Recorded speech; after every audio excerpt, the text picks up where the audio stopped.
Is Alex Bregman to the Boston Red Sox nearly a pipe dream at this point? My sources are indicating no. More on today's Locked on Red Sox.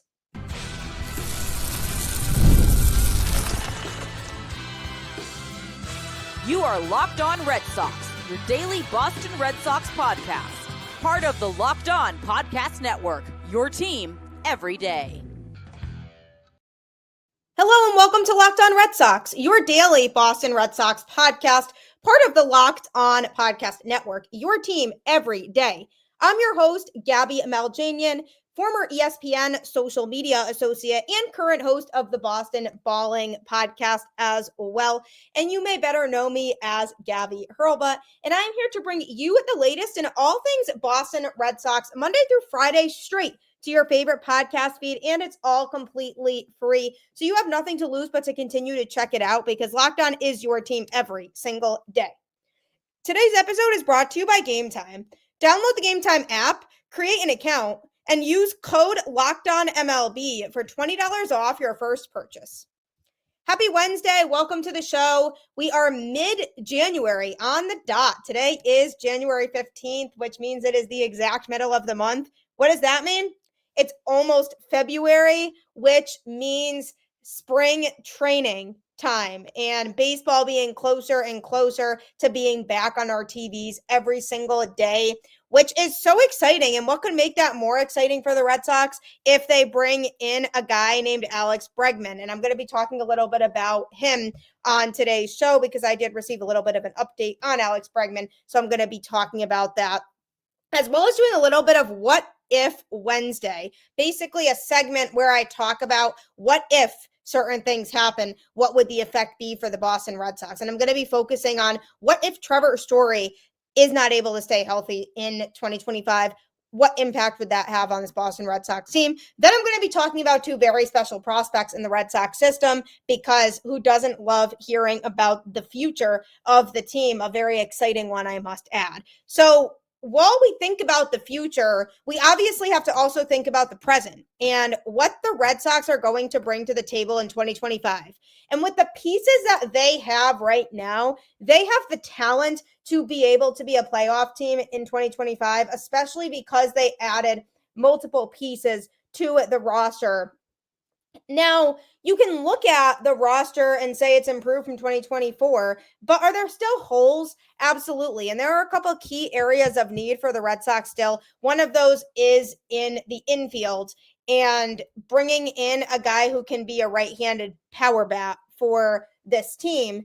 And one of the biggest things that I've been playing around with over the course of this offseason was, would that right-handed bat come from the outfield or the infield? And it's indicating even more and more that it's going to end up being an infielder, because there's a little bit more flexibility there in terms of what they can do and who they can move around, whereas the outfield almost has too many pieces right now, and they have to kind of figure out what they're going to do with all of those guys before they bring in another outfielder. So to me, the obvious choice has been Alex Bregman to bring in as a right-handed bat. He doesn't hit for a crazy amount of power. However, he's a very contact-based hitter, and his numbers at Fenway Park have proven to be very successful. He plays the monster well, and he is somebody whose bat would be very much welcomed at Fenway Park. So it makes a lot of sense to bring in somebody like him in regards to his ability to provide not only good defense in the Red Sox infield, which is something that they struggled with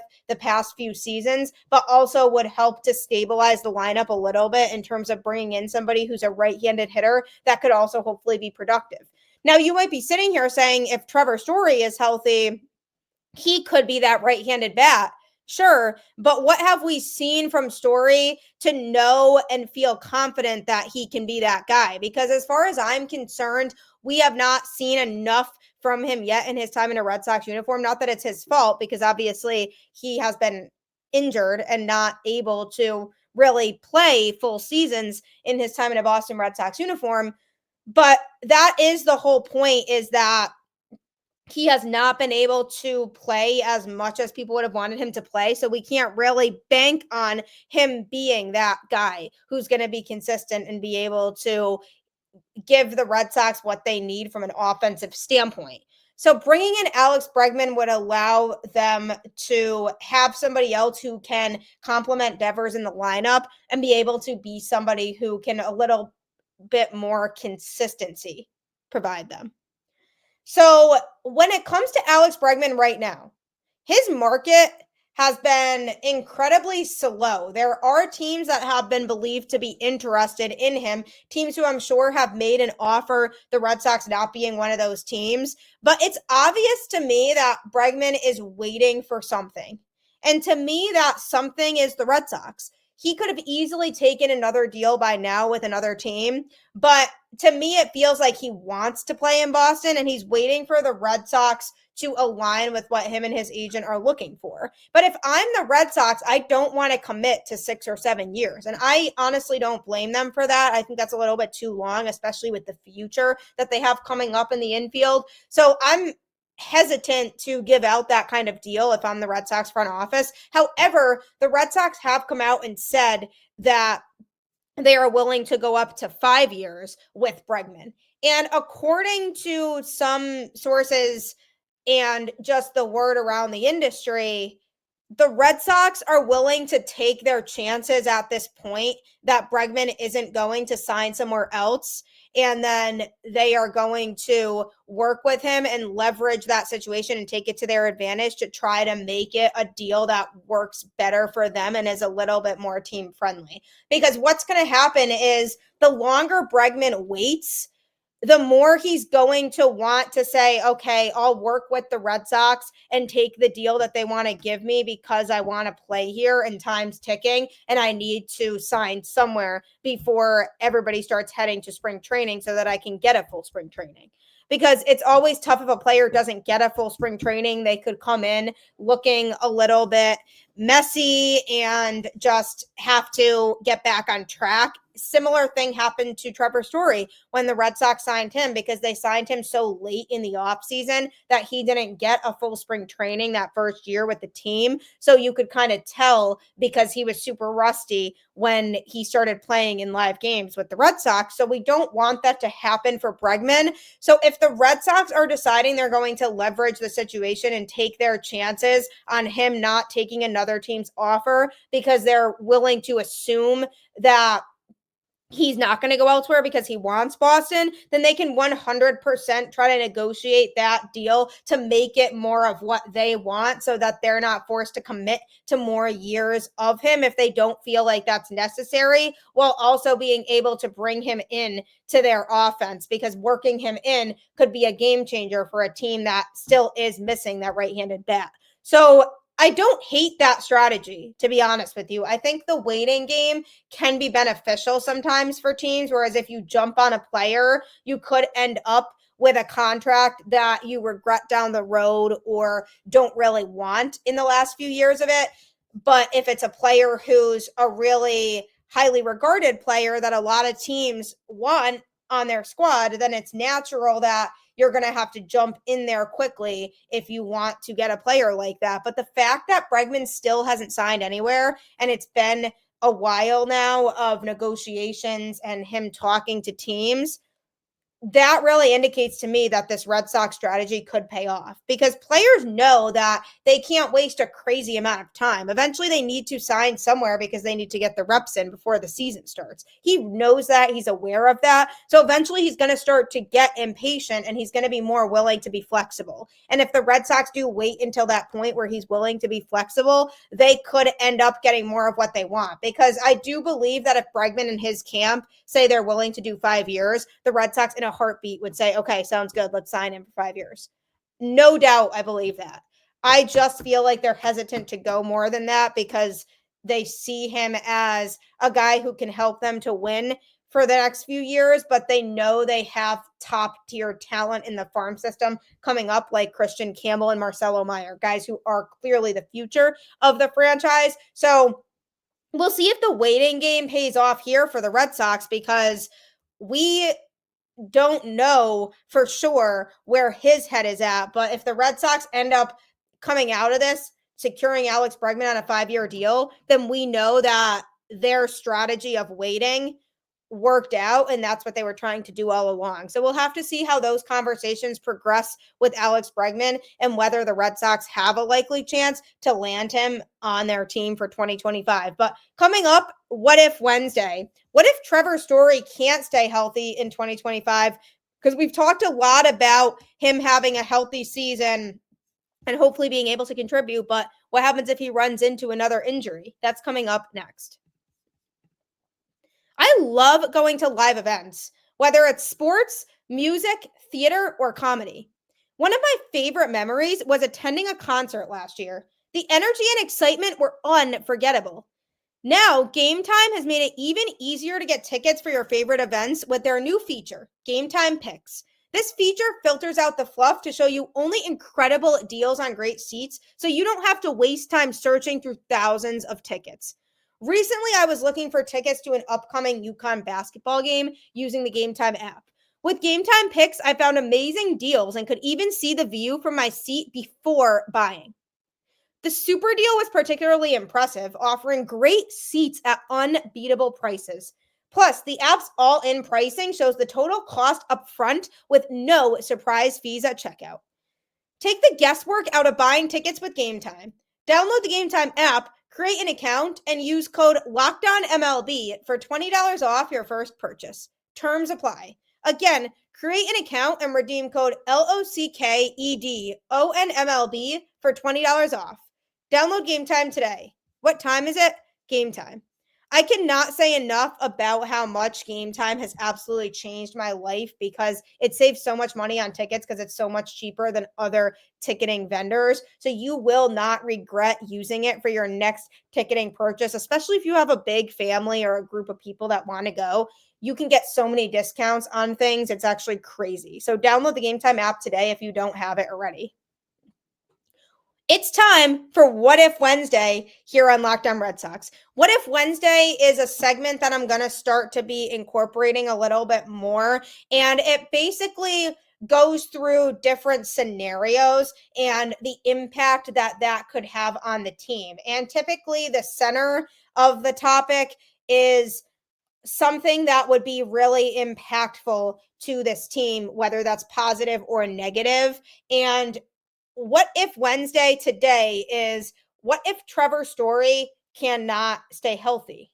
Because we've talked a lot about Story having a bounce back season in 2025, him going out there and being eager to show Red Sox fans that he is worth the money that the front office gave him because he knows that he has not been the healthiest in his time in a Boston Red Sox uniform. And there's a narrative among Red Sox fans now that he's not worth the money and commitment that the Red Sox are making on him. And he wants to change that. We're talking about a guy here who loves playing baseball and wants to go out there every single day and give 100% and do everything he can to help his team win. That is who Trevor Story is. I mean, the guy even runs an infield camp where players from the Red Sox go and learn from him every winter. He just had it recently for this season. And the younger players on the team will look up to somebody like that. From a leadership standpoint, Trevor Story is great to have around because he's a veteran who's been around the league for a long time and has experienced the highs and lows of being a professional baseball player. So the younger guys can learn from that. And for me, when it comes to the scenario with Trevor Story, a fully healthy season of Story would be fantastic. He'd go out there, he'd provide some very clear infield defense that would be an upgrade from what the Red Sox have experienced overall the last few years. When he got injured in 2024, that was very detrimental to the Red Sox defensively because in the infield, they struggled to make the plays that they needed to play. Whereas if you have Trevor Story in there to make those plays defensively, then your infield automatically looks a lot cleaner. And we've experienced that when he's been out there. So in that regard, Story's defense is a huge boost for this Boston Red Sox team. Offensively, he hasn't really given the Red Sox what they need, but he's hoping to up that part of his game going into 2025. So theoretically, he could go out there and be healthy all season long, have a great season at the plate, be a good reliable right-handed bat that the Red Sox need him to be, and he could go out there and stay healthy and play great defense. That would be ideal. That would be the perfect world and scenario for the Boston Red Sox. But what happens if he's not healthy? What happens if he goes down with another injury where he has to miss a good chunk of the season? Because obviously injuries are inevitable. They are unfortunately part of the game, so they have to be included in discussion. And the Red Sox have to be prepared for those types of scenarios for if they do lose a player to an injury. And Trevor Story is a key part of this team. So if he goes down to injury, that would be incredibly detrimental. One, because like I talked about before, the defense in the infield could decline significantly. Because if you have a guy like him in the mix, you know, okay, you have Trevor Story who's going to give you what you need from an infield defense standpoint. So then they have to start to think about who do they play in his spot that could make up for his defense. And the answer is that's a tough thing to call right now because they don't really have another guy who they know for sure can be reliable in that spot. Marcelo Meyer likely won't be ready to come up and play shortstop in 2025. Kristian Campbell is a second baseman. So then do you consider using somebody like David Hamilton or Rafaela at shortstop in that case? Because Cedar Rafaela has shown that he has an ability to play both in the outfield and in the infield very well. And he played a good amount of shortstop in 2024 because of Trevor Story being injured. So in this case, that would likely shift Rafaela back to shortstop because the Red Sox have already said that they plan to primarily use him in the outfield as much as he can play in the outfield because they want to maximize his defensive ability. And the Red Sox outfield at Fenway Park is tough to play. And they need to have really good defenders out there. And they know that Rafaela can handle playing in that outfield. So they want to have him play there as much as possible.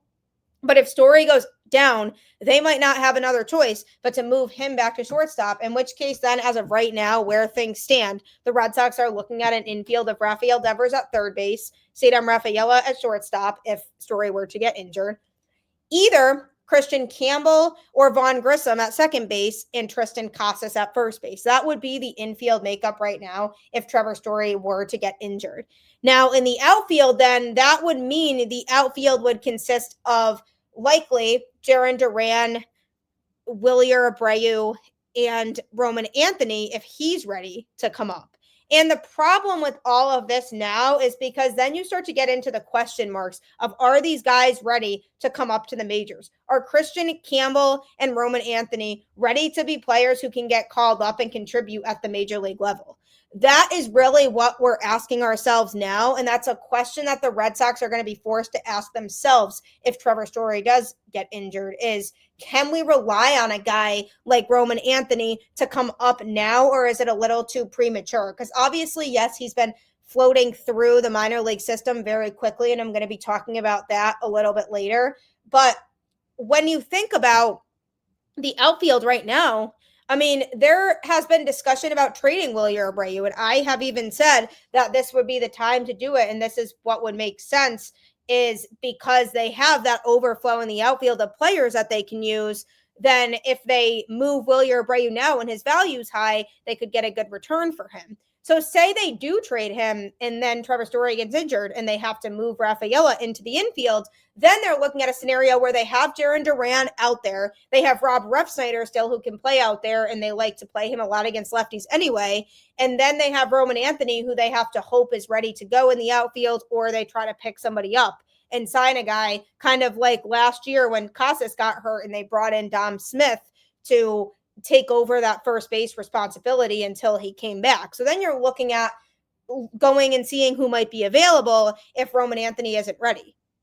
But if Roman Anthony is ready and Trevor Story gets injured, then that's an excuse to bring Rafaela in to play shortstop and give him more reps there while keeping the outfield of Duran, Abreu, and Roman Anthony, assuming that Abreu doesn't get traded this offseason. So there are lots of unknowns there, and I know you can't predict injuries, so the Red Sox shouldn't really be focusing on playing all of these scenarios in their head right now, and instead should just be focusing on acquiring the best players that will make the Red Sox a better baseball team for 2025. But it is something to think about and consider. And as you can see from what I just talked about, Trevor Story going down with an injury would be really impactful in multiple ways for this Red Sox team, not only from his defensive ability, but also from his leadership, because that's a veteran presence that the Red Sox have, and they don't have a lot of guys like that who are veterans and are proven and can help out some of the younger guys. So then if he goes down, then you're looking at not a lot of options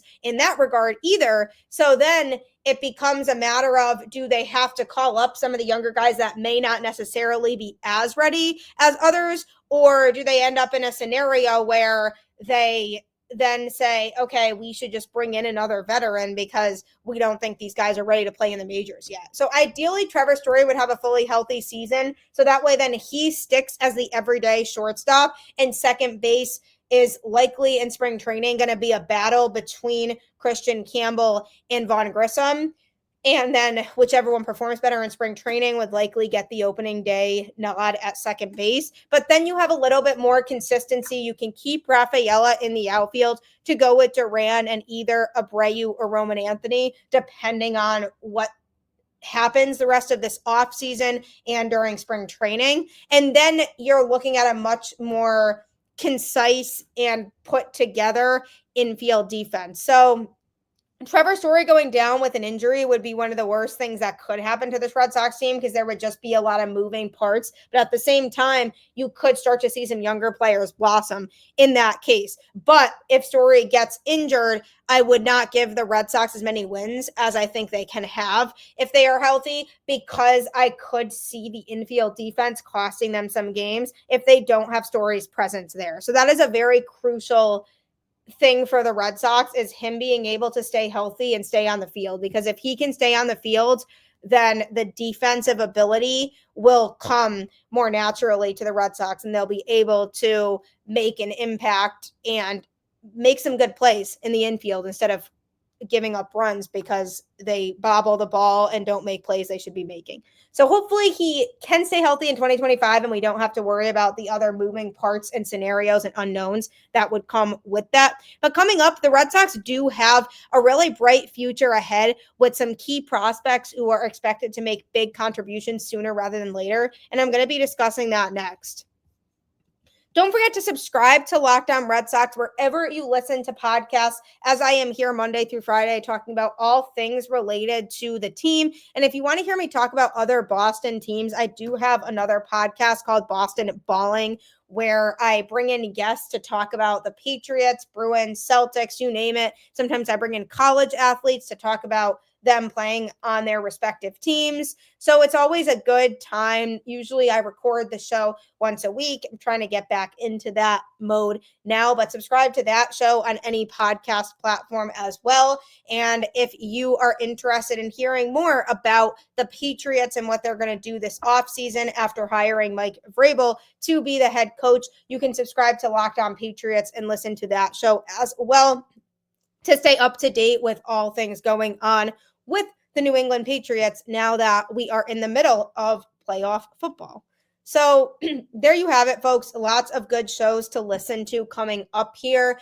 And you should also continue to listen to Locked On Red Sox, because the team has a very bright future. And I expect to see lots of exciting things from this team coming up. And a lot of those exciting things could come from their top prospects in Roman Anthony, Kristian Campbell, and Marcelo Meyer, all guys who are primed to be superstars in the league. And recently, Roman Anthony and Kristian Campbell were named the number 1 and number 3 prospects in all of baseball, which is very exciting for the Red Sox, because even though the last 3 seasons have been disappointing at the major league level, it hasn't all been for nothing, because the farm system has become one of the most highly respected in the entire sport. And many of these top guys are expected to debut in Boston in 2025 and be big contributors moving forward. Obviously, the Red Sox did have to dip into the farm system to get Garrett Crochet, but every good team has to do that in order to get players that'll help them win now. And that's one of the biggest reasons why the Red Sox developed their farm system in the way that they did. Not every prospect is meant to come up and play with your team at the major league level. Some of them are meant to be moved so that you can get some of those marquee guys like Crochet to come in and contribute to your team. But this was when Baseball Prospectus released its top 101 prospects list yesterday, and the Red Sox were prominently featured because Roman Anthony, the star 20-year-old outfielder, ranked as the number 1 prospect in all of baseball, and utility player Kristian Campbell came in at number 3. And then also, shortstop Marcelo Meyer ranked 25th after his second straight injury-plagued season. Hopefully he has a healthy one in 2025 so that he can work his way up and make his debut possibly in 2026 for Boston. He was once regarded as the number 1 prospect in the Red Sox system and still might turn out to be the best player of all of them if he can stay healthy. Obviously, because he was injured and missed time while Campbell and Anthony were playing baseball, his grade dropped back a little bit. So if he can stay healthy and have a full season to show what he can do, he could be one of the best players in the sport when he gets called up. Roman Anthony slashed a .291 batting average, .396 on base percentage, and .498 slugging across AA and AAA in 2024 and was named an Easter League All-Star. And Campbell led all minor leaguers with at least 500 plate appearances in OPS, posting a staggering .997 mark, and he was named MLB.com's minor league hitter of the year. These 2 prospects will now shift their focus to the start of the 2025 season, where they hope to earn roster spots at the end of spring training. Given how both of them have not wasted a lot of time in the minors and have worked their way up very, very quickly, it wouldn't be super surprising to see either of them in the majors in 2025. And I actually spoke with Roman Anthony at Fenway Fest last weekend, and he explained that he's eager and ready. He's going to go where the team needs him to go. He's going to do what he needs to do to improve every single day when he's out there and give 100%. And that's exactly the attitude that we want to have from a prospect, somebody who's eager to come up and make his mark in the Red Sox system, somebody who has dreamed of being in professional baseball for his entire life and now has the chance to play at that level. So he's not going to back down from challenge. He's going to go out there and give all that he has every single day. And Kristian Campbell also was doing an interview on WEEI and talked about similar things, how it's all about the work ethic and the mental aspect of the game and how you need to be able to tell yourself every single day that you can do it. And that will keep you going. So I love their attitudes towards it. And I love how they both are eager and ready to get called up to the majors and make an impact at the major league level.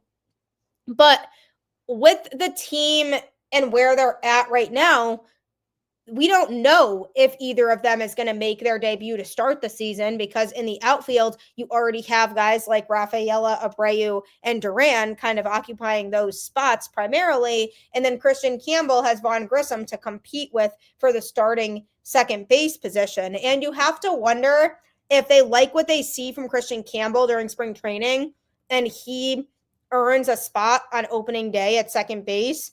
Do they consider trading Vaughn Grissom at that point, because they might feel like there's no spot for him on the team really because of the fact that Campbell's there to start at second base? Then you have to wonder, do they try to trade him? It'd be hard to get a ton of value in return for him just because he's been injured a lot and hasn't really spent a lot of time in the majors. So teams don't exactly fully know what they'd be getting from him if they do trade for him. But the Red Sox could at least look into it and maybe consider that option, because they might feel like they're set if Campbell does come up and start at second base.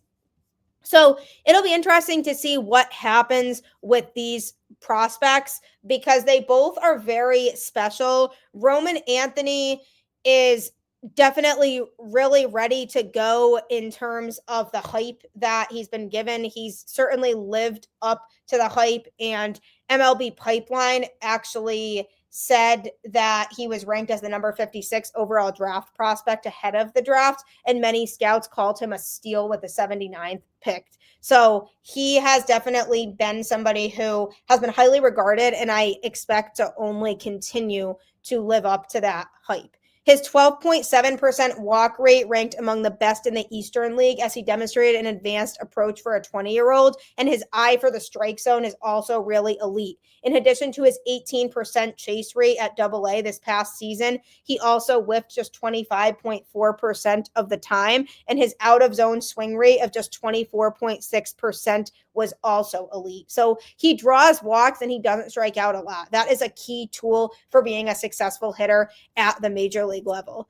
And Kristian Campbell is somebody who the Red Sox really believe has the potential to be one of the best players in the sport. Red Sox third base coach and outfield coordinator Kyle Hudson actually raved about what he can bring to the table.